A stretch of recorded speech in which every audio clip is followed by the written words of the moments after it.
பத்திரிகைத்துறை ஊடகத்துறை சார்ந்திருக்கின்ற நண்பர்கள் விடுமுறை நாட்களில் வந்து சிறப்பு வகுப்புகள் நடத்தக்கூடாது அப்படின்னு நம்ம சொல்லுவோம். காரணம் பிள்ளைங்களை படிக்கக்கூடாது அப்படிங்கிறதுக்காக சொல்கிறது. நாங்கள் குழந்தைங்களை பொறுத்த வரைக்கும் டெய்லி ஸ்கூலுக்கு போய்ட்டு வரும்போது அவங்களுக்கான ரெஃப்ரெஷிங் பீரியட் அப்படின்னு டைம் பார்த்திங்கன்னா இந்த மாதிரியான லீவ் நாட்கள் தான்.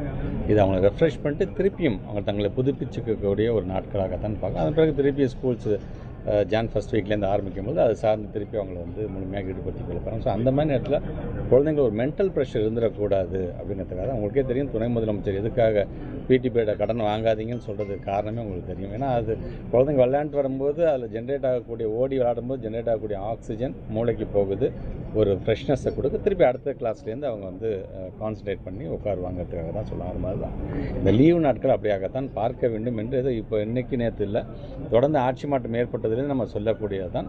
ஆக அதை நீங்கள் முழுமையாக ஒவ்வொரு தனியார் பள்ளிகளும் அதை நீங்கள் கடைபிடிக்க வேண்டும் என்பதை ஒரு பள்ளிக்கல்வித்துறை அமைச்சராக பத்திரிகைத்துறை ஊடகத்துறை சார்ந்த நண்பர்கள் மூலமாக அந்த தமிழ்நாட்டு மக்களுக்கு நான் தெரிவிக்க நான் கடமைப்பட்டிருக்கிறேன். பள்ளி கட்டிடம் சார்ந்து நம்ம சகோதரர் கேட்டாங்க. நான் பேசும்போது கூட நான் சொல்லியிருக்கேன். நான் காமராஜர் ஐயா காலத்திலேருந்து அதன் பிறகு 1990s அப்புறமேட்டு பார்த்திங்கன்னா கிட்டத்தட்ட ஒரு 9416 புதிய வகுப்பறைகளை வந்து நம்ம தொடங்கியிருக்கோம். நேற்றே கூட நீங்கள் பார்த்துருப்பீங்க.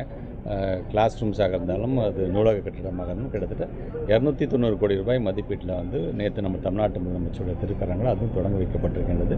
இப்போ ஆன்கோயிங்காக ஒரு 7898 கிளாஸ் ரூம்ஸ் வந்து இப்போ நம்ம கட்டிகிட்டு இருக்கோம். நாங்கள் கிளாஸ் ரூம்ஸ் கட்டும்பொழுது டிலாப்டேட்டட் பில்டிங்ஸ் இங்கொன்றும் அங்கொன்றுமாக சில சம்பவங்கள் நடக்கும்போது ஒரு வேதனையாக இருக்குது. ஏன்னா ஒவ்வொரு சிஓஸ் மீட்டிங்கும் நாங்கள் தவறாமல் சொல்வது என்பது பாழடைந்த கட்டிடத்துக்கிட்ட பிள்ளைங்களை விடக்கூடாது, முதல்ல அந்த கட்டடங்களை முதல்ல இடித்து தள்ளுங்க நீங்கள் என்று நாம் சொல்வது வழக்கம். அதை கடைபிடிக்க அதை மீறி ஒரு சில நிகழ்வு நடக்கும்போது உள்ளபடியே அது வேதனை குறையக்கூடிய. ஏன்னா ஏதாச்சும் ஒரு குழந்தைங்களை நம்ம இழக்க நேரும்போது அது நம்ம வீட்டு பிள்ளை இழக்கக்கூடிய ஒரு ஒரு ஒரு துக்கமான ஒரு நிகழ்வாக அது அமைகிறது. உள்ளபடியே அது வருத்தத்துக்குரியதான். அப்படியும் நடந்துவிடக்கூடாது என்பதற்காக தொடர்ந்து நாங்களும் அதை வலியுறுத்தி கொண்டிருக்கின்றோம். இப்பொழுது கட்டப்பட்டதில் கூட பார்த்திங்கன்னா சில நேரங்களில் வந்து ஒரு சமுதாய கூட்டத்தில் பிள்ளைங்களுக்கு பாடம் நடத்துவது அல்லது பக்கத்தில் ஒரு வாடகைக்கு எடுத்து நாங்கள் பிள்ளைங்களுக்கு பாடம் நடத்துகிறோம் என்று சொல்லும்போது அங்கே இருக்கின்ற கட்டடத்தை இடிச்சிட்டு அதுக்காக கட்டக்கூடிய சூழ்நிலை இருக்கிறது.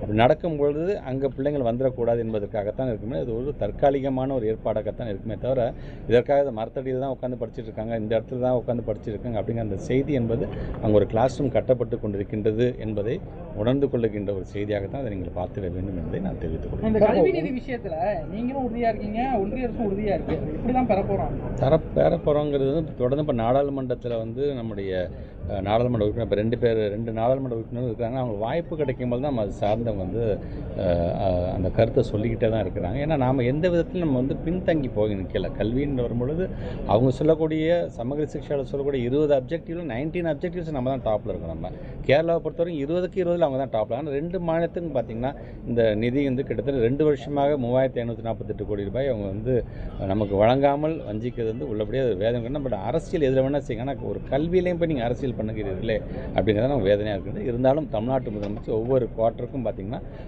கிட்டத்தட்ட ஒரு 500 கோடி ரூபாய் இதுக்காக எந்த திட்டத்தையும் நிறுத்திடாமல் அந்த பிள்ளைங்களுக்கு வழங்கக்கூடிய திட்டங்களாக இருந்தாலும் சரி, அது சார்ந்திருக்கக்கூடிய டீச்சர்ஸ் அண்ட் நான் டீச்சிங் ஸ்டாஃப்ஸ் வழங்கக்கூடிய சம்பளமாக இருந்தாலும் சரி 500 கோடி ரூபாயை இப்போ நம்ம ஒதுக்கிக்கிட்டு தான் நம்ம இது பண்ணோம். ஸோ இது வந்து கூடுதல் நமக்கான ஒரு செலவினமாக ஒரு நிதி நெருக்கடியை ஏற்படுத்துகிறது என்று சொன்னாலும் மாணவருடைய எதிர்காலத்தின் மனதில் வைத்து ஒரு அரசாங்கம் தமிழ்நாட்டுடைய முதலமைச்சர் தொடர்ந்து அந்த நிதியை வந்து நமக்கு வந்து வழங்கி கொண்டிருக்காங்க. பரிசு தொகுப்போட 5000 ரூபாய் தரணும் நேற்று எடப்பாடி சொல்லியிருக்காரு.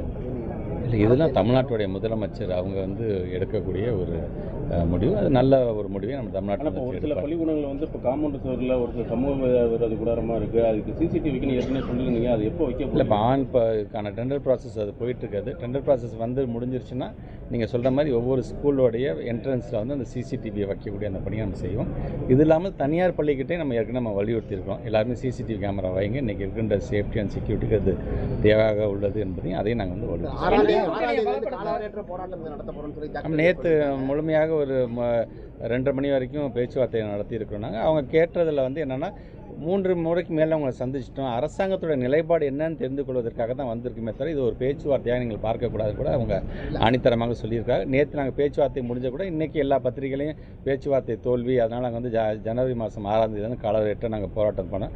இந்த நேற்று நடந்த நிகழ்வுலேருந்து ஜனவரி மாதம் 6ஆம் தேதி நடுப்புறக்கு கொஞ்சம் நாள் இருக்குது பார்த்தீங்களா, அந்த நாளில் தமிழ்நாட்டோட முதலமைச்சர் ஒரு நல்ல செய்தியை வழங்குவார். நிதி இல்லைன்னு சொல்கிறதா சொல்கிறாங்களே. இல்லை, அதான் நேற்று பேச்சுவார்த்தையில் நாங்கள் சொன்ன மாதிரி ஒன்றிய அரசு நம்ம கொடுக்குற ஒரு ரூபாய் 29 பைசா நமக்கு தர்றாங்க, பீகாருக்கு 7.25 ரூபா தராங்க அப்படின்னு நம்முடைய கருத்துக்களை நம்ம எடுத்து நம்ம சொல்லியிருக்கோம். பட் எது எப்படியாக இருந்தாலும் தமிழ்நாட்டு முதலமைச்சர் அரசு ஊழியர்களை கைவிட மாட்டார். திருப்பி சொல்கிறேன், நேற்று நடந்த பேச்சுவார்த்தைக்கும் ஜனவரி 6ஆம் தேதி அவங்க நடத்தக்கூடிய போராட்டத்துக்கு இடைப்பட்ட இந்த நாட்களில் தமிழ்நாட்டு முதலமைச்சர்களிலிருந்து ஒரு நல்ல அறிவிப்பு வரும்.